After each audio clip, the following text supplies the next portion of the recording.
Rio Grande Valley-ում գտնվող այս կենտրոնը Միացյալ Նահանգներ ներգաղթյալներ ընդունող ամենամեծ կենտրոններից է։ Այն գտնվում է Տեխասում, մեքսիկական սահմանից շուրջ 15 րոպե հեռավորության վրա։ Տեղի կաթոլիկ բարեգործական կազմակերպության ղեկավարը նշում է, որ տեղաբնակ կամավորները օգնում են դիմավորել ներգաղթյալներին, նրանց տրամադրելով սնունդ եւ հագուստ։ Բարեգործական կազմակերպությունը համագործակցում է պետական մարմինների հետ ներգաղթյալներին պատշաճ կերպով ընդունելու նպատակով։ Վիրաբույժ Մարսելա Ռեհասը նշում է, որ հաճախ մարդիկ բժշկական օգնության կարիք են ունենում։ Լուրջ հիվանդության դեպքում նրանք անմիջապես տեղափոխվում են առաջին օգնության կենտրոն։ Հաճախ հանդիպում են հղի կանայք, ովքեր ճանապարհից հետո բժշկական ստուգման կարիք են ունենում։ Մքելին կենտրոնում հայտնված ներգաղթյալները արդեն անցել են իրենց թղթագրական գործընթացով, որը հաճախ բավական աշխատատար եւ երկար գործ է։ Նախկինում սահմանային գործակալ Քարլ Հենդերսը նշում է, որ յուրաքանչյուր մեկի թղթագրությունը տևում է շուրջ 5 ժամ, քանզի պետք է վերցվի մարդու մատնահետքերը։ Ամեն մեկի համար առանձնահատուկ թղթագրություն է հարկավոր,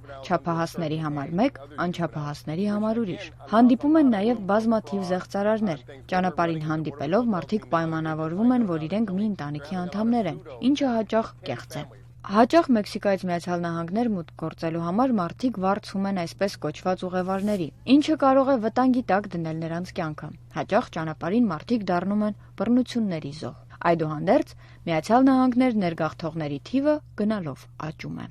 Ամերիկայի ձայն, Վաշինգտոն։